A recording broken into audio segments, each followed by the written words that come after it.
Bonjour à toutes et à tous. Bonjour aussi à toutes les personnes qui nous suivent en ligne sur le site du Press Club en direct. Euh, voilà. Euh, on a annoncé cette conférence de presse, ce que vous avez vu sur la convocation, parce que de nouveaux éléments sont apparus dans le dossier de l'assassinat de Chérubin Okende. Euh, la famille de Chérubin Okende, euh, depuis le Congo, avec l'équipe d'avocats sur place, m'a consulté dans le cadre de leur défense. Et il nous a apparu essentiel euh, de partager dans cette affaire qui remonte donc au 13 juillet les éléments que nous avons rencontrés et découverts. Pourquoi? Souvenez-vous, le 13 juillet, nous étions dans cette salle pour tenir une conférence de presse sur l'arrestation et la détention arbitraire de Salomon Kalonda Della. Et le jour même, on apprenait la découverte du corps de l'honorable Chérubin Okende au petit matin. J'avais à ce moment-là parlé dans cette conférence de presse du 13 juillet qu'on avait atteint au Congo un point de basculement. Et ces affaires, on le pensait à l'époque, des signes le montraient, étaient liés. Salomon Kalonda Della, le PPP du président, le prisonnier politique personnel, qui est toujours en détention, qui est en très mauvaise santé, qui comparaît devant la justice militaire en ce moment, et l'assassinat, parce qu'il s'est révélé que c'était un assassinat de Chérubin Okende. Ces affaires sont liées. Elles sont liées parce qu'il s'agit d'opposants politiques au régime en place. Elles sont liées parce que ce sont de proches conseillers d'un candidat à l'élection présidentielle, Moïse Katumbi. Salomon Kalonda est conseiller de Moïse Katumbi. Chérubin Okende, après avoir été ministre entre 2022 et 2023, a quitté le gouvernement, était toujours député et est devenu porte-parole du parti Ensemble pour la République, le parti de Moïse Katumbi, candidat à l'élection présidentielle du 20 décembre prochain. Ces affaires sont liées également par le rôle que, visiblement, ont joué des services de l'État au plus haut niveau, notamment les renseignements militaires, l'ex-DEMIAP, visiblement exécutant des sales besognes. Ce sont eux qui ont arrêté Salomon Kalonda sur le parking, sur le tarmac de l'aéroport le 30 mai dernier. Et c'est eux aussi, les renseignements militaires, qui apparaissent comme ayant joué un rôle dans l'enlèvement, les faits de torture et la mort de Chérubin Okende. Les éléments de contexte sont connus et sont amplement commentés, d'abord reportés par des journalistes, parfois au péril de leur liberté. Et je pense évidemment à Stanis Boujakera, le journaliste qui travaille avec Jeune Afrique, mais avec d'autres médias également, dans les suites de ce à quoi que la famille a dû se contenter par rapport aux informations qu'ils ont reçues des autorités. Et j'aimerais commencer par les déclarations du procureur général de la Cour de cassation dès le lendemain. Vous vous souvenez que dès le lendemain, un des plus hauts magistrats du pays pointait le garde du corps qui a été arrêté, qui est en détention, comme responsable de l'assassinat, ajoutant que la balle qui a traversé la tête du député est bien partie de son arme trouvée à côté du corps. Il se fait que l'autopsie qui a été réalisée sur la dépouille de Cherubin Okende le 3 août dernier, et dont nous n'avons toujours pas obtenu officiellement les résultats, mais auquel assistait, à la demande des autorités congolaises, acculées par l'indignation nationale et internationale, de solliciter des experts étrangers, notamment sud-africains et belges, pour cette enquête. Et donc des experts étrangers ont assisté à cette autopsie qui aurait révélé que la balle aurait été tirée post-mortem et que les causes du décès ne sont pas la balle qui, d'après le procureur général près de la Cour de cassation, a traversé la tête de Cherubin Okende. Et alors, il y a évidemment cette note de l'ANR, l'Agence nationale de renseignement de la République démocratique du Congo, qui est évoquée dans cet article Jeune Afrique du 31 août dernier, qui vise clairement le rôle des renseignements militaires dans l'enlèvement, souvenez-vous, sur le parking de la Cour constitutionnelle où Cherubin Okende venait déposer une lettre demandant le report d'un rendez-vous de 24 heures à la Cour constitutionnelle, son garde du corps qui va déposer la lettre, et quand le garde du corps redescend, la voiture a disparu et Cherubin Okende a disparu également. Cette note de l'ANR a été contestée par les autorités congolaises en disant qu'un journaliste, Stanis Boujakera, était l'auteur d'un faux document, que c'est lui qui avait fabriqué ce document. Sa requête de mise en liberté, la 4e qui a été déposée ce matin, a été encore rejetée, alors qu'il apparaît clairement que cette note de l'ANR n'est pas un document fabriqué par des journalistes, que cette note de l'ANR, et c'est l'enquête fouillée de Reporters sans frontières, qui a été publiée le 2 novembre, qui montre que cette note de l'ANR circulait déjà bien avant, notamment parmi les chancelleries, et que donc le journaliste emprisonné pour propagation de faux bruits et fabrication de faux documents n'est pas l'auteur de ce document. Et que tout confirme que cette note émane bien de l'ANR, une note qui date du lendemain ou du surlendemain de la découverte du corps de Cherubin Okende. Et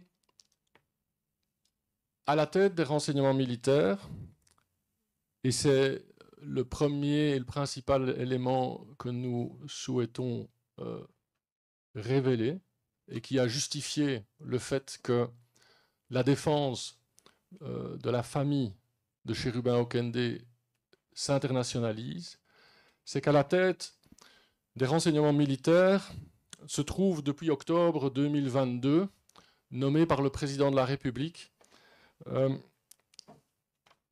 le général-major des forces armées de la RDC, M. Christian Ndaiwel. Et M. Christian Ndaiwel, il s'avère qu'il est de nationalité belge. C'est évidemment la première question que tout le monde se pose. Comment se fait-il que, à la tête des renseignements militaires congolais, il y a un étranger, et je n'apprends rien à personne, en disant que la Constitution de la RDC, en son article 10, empêche la double nationalité, et que donc, si une personne a la nationalité belge, elle ne peut pas avoir en même temps la nationalité congolaise.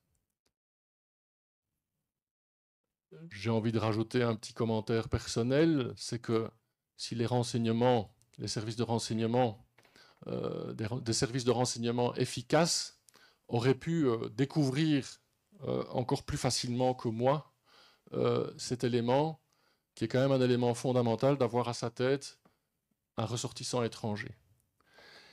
Ça, évidemment, et on peut peut-être projeter le document, je parle à la régie, qui montre que M. Ndaiwel est devenu belge en 2005. Vous avez le document là. Je ne sais pas si on peut un peu agrandir le document, si c'est techniquement possible. Mais où vous voyez que à la ligne, dans la marge 0,10, l'identité est reprise en 2005, un L est rajouté à son nom de famille, et surtout au numéro 031, vous voyez que le 19 mai 2005, il est devenu belge, alors qu'il est né congolais. Il est né congolais à Paris. Il a obtenu depuis 1993 toute une série de titres de séjour en Belgique. Jusqu'en 2003, une carte d'identité pour étrangers, qui est le statut juste en dessous du ressortissant belge, de la nationalité belge. Et le 19 mai 2005, il devient belge. Il n'a pas changé de nationalité depuis. Alors, fort de cet élément-là, de la note de l'ANR, qui est confirmée, dont l'authenticité est confirmée par l'enquête, l'investigation de Reporters sans frontières,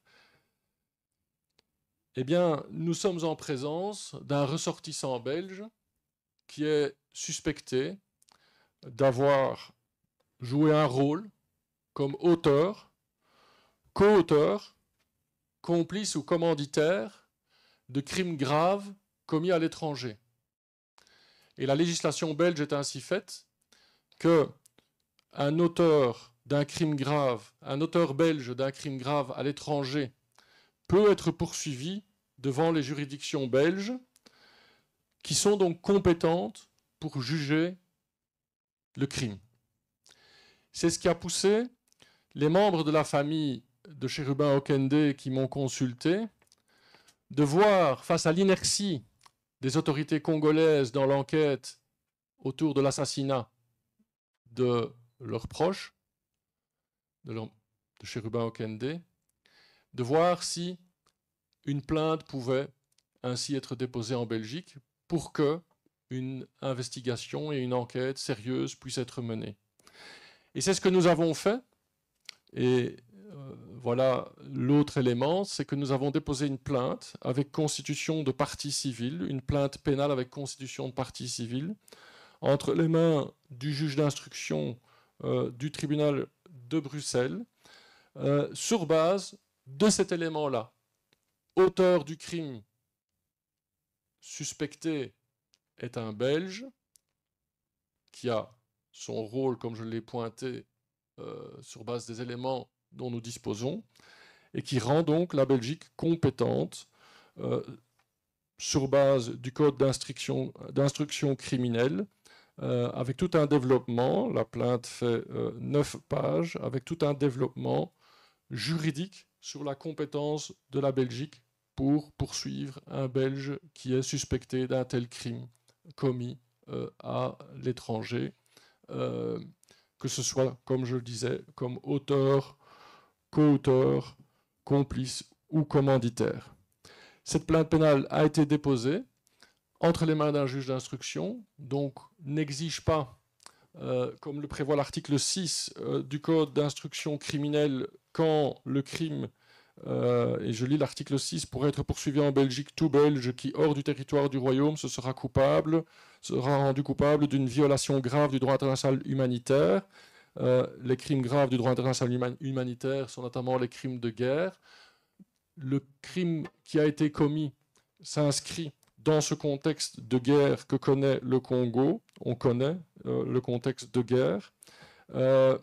Il peut s'agir, dit la doctrine, d'un acte unique, par exemple un enlèvement, le meurtre d'un civil, un acte de torture, s'il est commis dans un contexte de conflit armé, international ou national. Alors, la situation de guerre au Congo est amplement documentée, mais elle est surtout revendiquée par le président de la République lui-même dans tous ses déplacements internationaux où il dénonce la guerre barbare imposée notamment par le Rwanda sur le territoire, ou quand il est à la tribune ou à l'Assemblée générale des Nations unies, où il a notamment évoqué la situation de guerre pour justifier que la justice s'intéresse de très près aux accointances qui pourraient exister entre notamment, et il a cité Salomon Kalonda, par rapport aux agresseurs du Congo. Et donc, cette répression face à des opposants politiques qui s'inscrit dans un contexte large de crimes commis, et on peut en citer plusieurs, enlèvements, arrestations, détentions, mais aussi des massacres qui ont été commis notamment à Goma. Dans ce contexte-là, l'assassinat de Chérubin Okende s'inscrit dans le contexte de crimes de droit international humanitaire, que ce soit crimes de guerre ou contexte de crimes contre l'humanité, où le caractère systématique est un élément important, même s'il s'agit que le crime peut être un fait unique, comme je l'ai expliqué. Et donc, la nationalité de l'auteur, personnalité active, comme disent les juristes, rend les tribunaux belges compétentes pour mener l'enquête, poursuivre et éventuellement, à l'issue d'une enquête, condamner un auteur d'un crime de ce type commis à l'étranger. Alors on sait que la justice est un temps long. C'est aussi une des raisons pour laquelle ces éléments sont rendus publics, parce que l'enquête au Congo n'avance pas. Les résultats de l'autopsie sont visiblement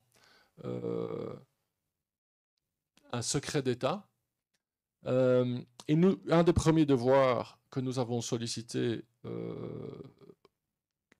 à la justice belge, les plaignants demandent que le rapport de l'expert belge présent à cette autopsie soit joint à l'instruction qui débute à Bruxelles, pour qu'on ait déjà des premiers éléments, quand nous demanderons un accès au dossier à l'instruction en Belgique, qu'on ait à ce moment-là accès à ces premiers éléments d'enquête par rapport à ce qu'on lit dans la presse, par rapport aux communications dont est tributaire la famille de Chérubin Okende. Voilà ce que je voulais partager avec vous. Et nous sommes évidemment disponibles pour des questions. Je reste disponible pour des questions éventuelles.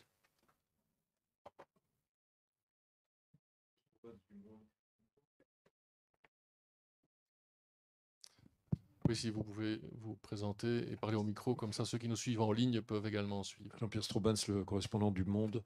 Est-ce qu'on a des indications sur le passé de M. Ndewel? Est-ce qu'il a exercé des fonctions dans le service de sécurité, police, justice et quant aux conditions de l'attribution de la nationalité dont il a bénéficié en 2005, est-ce qu'on a des indications quant à cette décision positive en ce qui le concerne?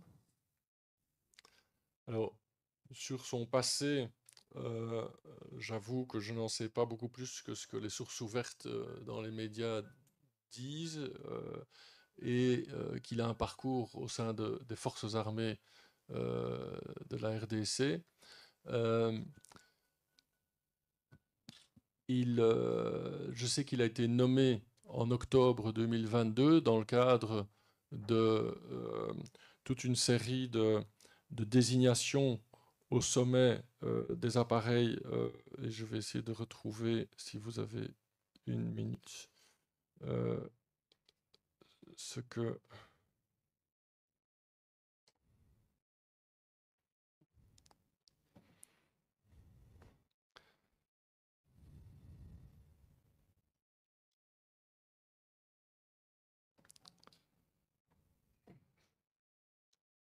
Il y a eu une vague de nominations en octobre 2022 où il y a eu une nomination d'un nouveau chef d'état-major des FARDC. Il y a eu une nomination au niveau des opérations du renseignement aussi. Un nouveau général aussi comme commandant de la garde républicaine. Quatrièmement, un nouveau chef d'état-major adjoint. Et cinquièmement, le général-major Christian Daiwel Okura, nommé chargé du renseignement militaire. Et ensuite encore un nouveau chef d'état-major adjoint en charge de l'administration et de la logistique. Plus toute une série d'autres nominations et de nouveaux grades, donc décidés par le président en personne. Voilà, je crois que c'est un élément important où il y a eu toute une série de nouveaux, un renouvellement généralisé au sommet de l'appareil militaire et de renseignement, dont faisait partie donc M. Christian Daiwel.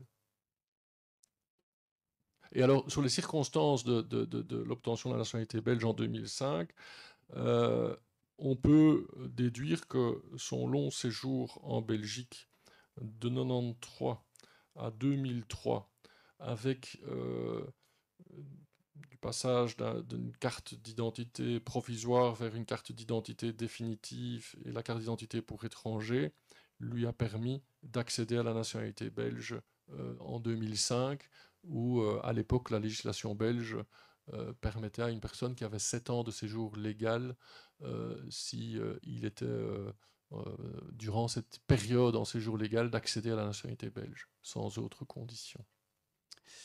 Merci. Mon nom est Patient Ligodi, je travaille pour Actualité.cd. Ma question est claire et directe. Selon les éléments que vous avez aujourd'hui, M. Ndaiwel, d'après vous, est auteur de cet assassinat ou complice de cet assassinat? Merci. La question est clairement très directe et ce n'est pas à l'avocat de la famille de répondre à cette question, c'est à la justice de répondre à cette question. Et sur base des éléments du dossier que nous avons, notamment la note de l'ANR, notamment les déclarations de hauts magistrats dès le lendemain de la découverte du corps de Chérubin Okende, où visiblement on raconte n'importe quoi pour essayer d'arrêter un coupable, et c'est contredit par une note de l'ANR dont on va tout de suite dire au niveau des autorités de l'État qu'il s'agit d'un faux document fabriqué par un journaliste, et il s'avère que ce n'est pas un faux document fabriqué par un journaliste. Et donc, en procédure pénale, il y a 3 stades pour inculper quelqu'un d'un fait. Il faut des indices de culpabilité, ou pour placer quelqu'un en détention préventive, mais pour l'inculper. Il faut des indices de culpabilité. Et nous avons une note de l'ANR qui pointe clairement le rôle des renseignements militaires, avec à sa tête le général-major Christian Daiwel. Pour pouvoir renvoyer quelqu'un devant un tribunal, il faut des charges. Et c'est seulement en fin d'instruction qu'on fait le bilan des charges. Parce qu'une instruction, dans le cadre d'une justice indépendante, et j'insiste sur ces mots, se fait à charge et à décharge. À la fin de l'instruction, on regarde les charges, et puis c'est une juridiction indépendante, les juridictions d'instruction, qui décide du renvoi éventuel devant le tribunal du fond. Et ensuite, devant le tribunal du fond, il faut des preuves récoltées pendant l'enquête.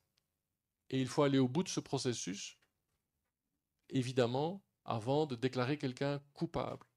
Mais à ce stade, nous avons à tout le moins des indices de culpabilité, voire des charges, qui sont largement suffisantes pour déposer une plainte, pour mener cette instruction à charge et à décharge, et pour pouvoir connaître la vérité, sachant que les affaires qu'on évoque sont liées et où chaque fois on voit pointer le rôle des renseignements militaires, que ce soit dans l'arrestation, la détention et finalement le renvoi devant la juridiction militaire de Salomon Kalonda, qui est jugé non pas par la juridiction civile, il faudra toujours qu'on m'explique pourquoi, mais qui est jugé par la juridiction militaire.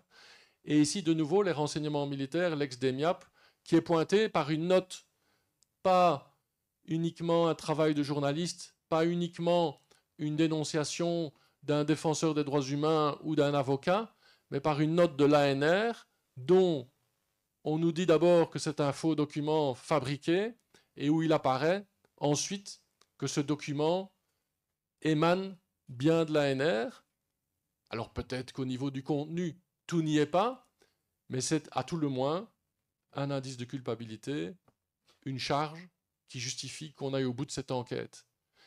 Et pourquoi, alors qu'on est face à des autorités si promptes à réagir, je vous rappelle la communication du procureur général près de la Cour de cassation qui organise une conférence de presse le lendemain de la découverte du corps pour dire et désigner déjà le coupable de l'assassinat, avec des éléments qui sont faux, notamment le fait qu'il ait été tué par balle, une balle qui a traversé la tête, alors qu'il apparaît que la balle est tirée post-mortem, après la mort de Chérubin Okende. Pourquoi, alors qu'il y a une autopsie le 3 août, nous sommes le 8 novembre, et face à des autorités si promptes à réagir et à communiquer, c'est le silence radio le plus total, tout d'un coup. Je vous laisse faire les déductions suivantes. Ce n'est pas mon rôle ici d'aller plus loin dans les explications. Oui, oui. Cornelis Landou, Agence congolaise de presse. Quand nous avons reçu le communiqué de presse convoquant la conférence de presse ici, il s'est agi d'un nouvel élément capital. Aujourd'hui, nous apprenons que l'élément capital concerne la nationalité de Ndayouel, du lieutenant général, je crois. Alors, si vous estimez que c'est l'élément capital, il s'agit simplement disons, de déplacer le procès de Kinshasa en Belgique, qui constitue pour vous l'essentiel de l'élément. Merci. Alors effectivement, c'est quand même un élément capital qui permet à la justice belge de mener cette instruction, parce que c'est un auteur présumé à la nationalité belge, et c'est un crime grave. Et on peut également constater que depuis le 13 juillet, la justice congolaise n'a pas l'air de progresser très fort pour des raisons que, voilà, je ne m'explique pas dans une affaire aussi grave d'un homme politique, ancien ministre, un député national en exercice, dans le contexte qu'on connaît, qui est enlevé sur le parking de la Cour constitutionnelle, qui visiblement a subi des mauvais traitements qui peuvent être qualifiés de faits de torture, qui en est décédé et à qui on tire une balle dans la tête après la mort pour maquiller le crime. Si ça n'est pas une affaire d'État qui mérite la diligence de toutes les autorités judiciaires du pays, alors il faudra qu'on m'explique. Et le fait que, après plus de 4 mois, ou 4 mois aujourd'hui quasiment, il n'y ait aucun progrès, et que la famille qui a envie de connaître la vérité ne soit pas informée, mais pas seulement la famille, finalement, c'est une question qui intéresse toute personne au Congo, de savoir comment, sur le parking de la plus haute juridiction, la Cour constitutionnelle, on peut se faire enlever, se retrouver assassiné quelques kilomètres plus loin au petit matin. Et la justice belge a donc les éléments pour mener l'enquête, pour ouvrir cette instruction. et devra solliciter par commission rogatoire, le cas échéant, les autorités judiciaires congolaises. Et je retiens les paroles du chef de l'État quand il a fait appel aux experts internationaux. Il a fait part de sa volonté de faire la lumière, et toute la lumière, sur ce crime absolument horrible. Eh bien, la justice belge en est saisie. Alors, comme il n'y a personne d'autre qui intervient, je voudrais quand même rebondir sur votre réaction. Vous dites que vous reconnaissez d'ailleurs que la justice ou les autorités congolaises sont d'habitude promptes à réagir. Est-ce que vous ne craignez pas, après avoir exposé l'élément, le nouvel élément que vous avez, vous ne craignez pas que ces autorités qui sont promptes à réagir ne reprennent pas les dossiers rapidement et arrivent à une conclusion? Est-ce que vous n'avez pas peur de ça? Et s'ils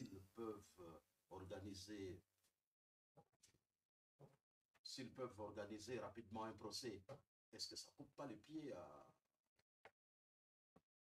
au procès que vous voulez? Non.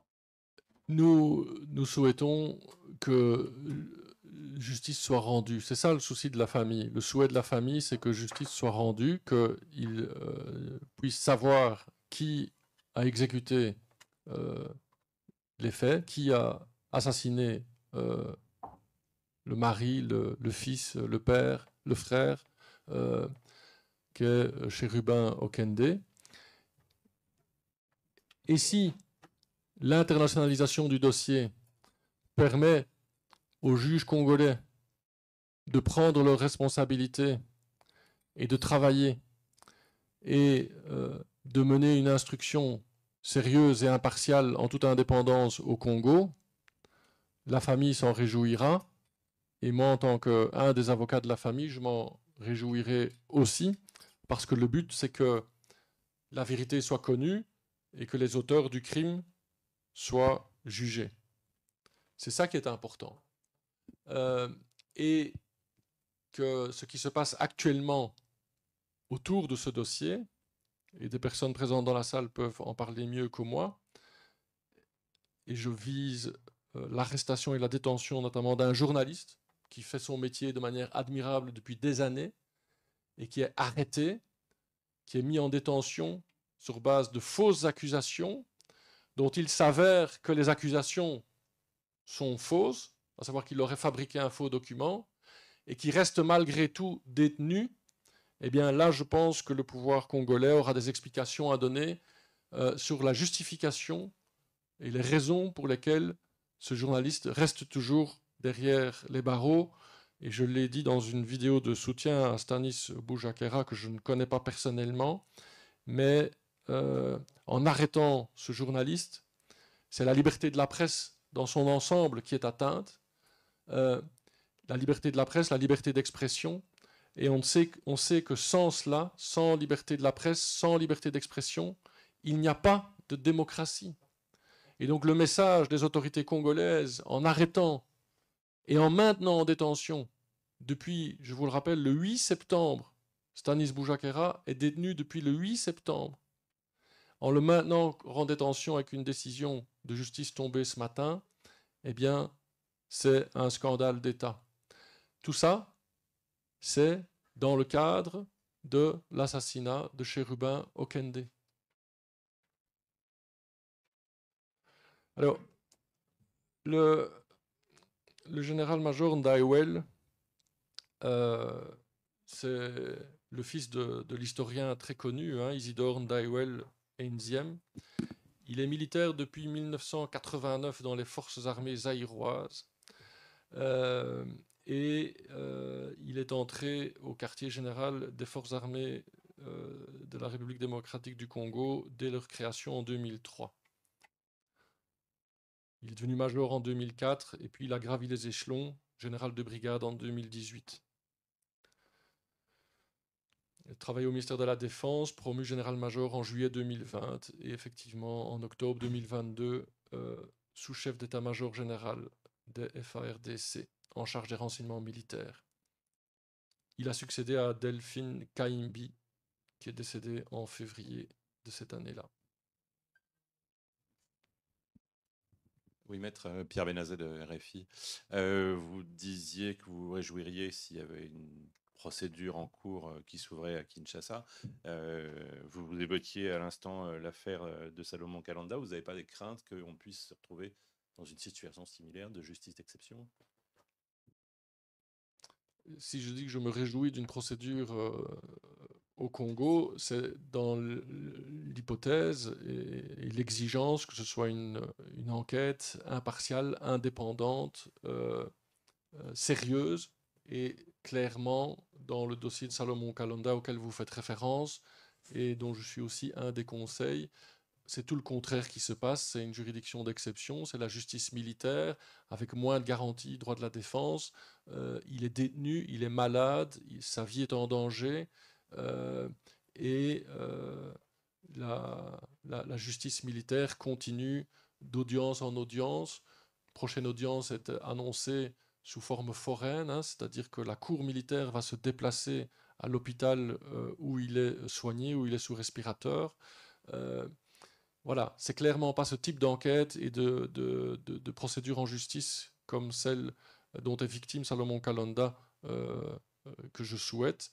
La famille de Chérubin Okende, elle veut connaître la vérité, elle veut savoir pourquoi il est mort, dans quelles circonstances et qui sont les auteurs. Et voilà, j'aime bien utiliser l'expression crash test, je l'avais utilisé le 13 juillet. Je pense que pour la justice congolaise, ces affaires qui se multiplient sont un test de son fonctionnement, de son indépendance, de son impartialité, de son indépendance par rapport au pouvoir en place. Et pour l'instant, les réponses qui sont données ne sont pas du tout rassurantes. Pourtant, ce sont à chaque fois de très belles occasions de montrer qu'on est une justice indépendante, impartiale, complètement imperméable aux injonctions des plus hautes autorités du pays. Et on voit que ce n'est pas le cas. Vous savez, si un procureur général près de la Cour de cassation, dès le lendemain d'un assassinat, fait une conférence de presse pour désigner publiquement, en violation complète du secret de l'instruction, qui est l'auteur du crime, je pense qu'on a tout compris.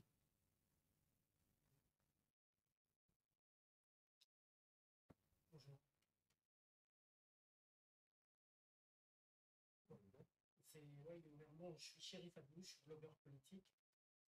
Si dans sa stratégie de défense, Christian Davel décidait de renoncer à sa nationalité belge, qu'adviendrait-il de cette pointe? C'est une excellente question.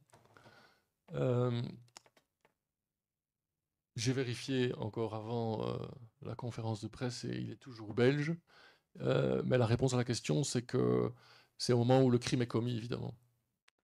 Et au moment où le crime était commis, il était belge. Donc s'il renonçait aujourd'hui à sa nationalité belge, ce qu'il peut faire, ça n'enlève pas rien à la compétence des juridictions belges, qui pourraient éventuellement le juger, comme disent les juristes, in absentia, s'il ne se présentait pas à la convocation. Et ce ne serait pas la première ni la dernière fois qu'une personne ne se présente pas à son procès et est condamnée par défaut. Est-ce que nous sommes à un stade où vous pouvez demander une extradition? Alors, ça, la plainte vient d'être déposée, donc il faut que l'instruction débute. Il y a des devoirs d'enquête qui sont demandés. Et à un moment donné, effectivement, une demande d'extradition est dans l'ordre des possibles demandes. Il m'étonnerait que les autorités congolaises accèdent à cette demande. Mais après tout, pour les autorités congolaises, le général-major Christian Daiwel est un étranger sur son territoire. Il a peut-être un titre de séjour au Congo, un titre de séjour permanent, mais c'est un étranger sur son territoire. Voilà, je ne sais pas s'il y avait encore d'autres questions, sinon on peut clôturer ici la conférence de presse en ligne. Merci pour votre présence et merci aussi aux personnes qui nous suivent en ligne. J'ai reçu des messages, je sais qu'ils sont très très nombreux, des journalistes à l'étranger en Europe, mais aussi et surtout au Congo qui nous suivaient en ligne. Merci et je les salue évidemment.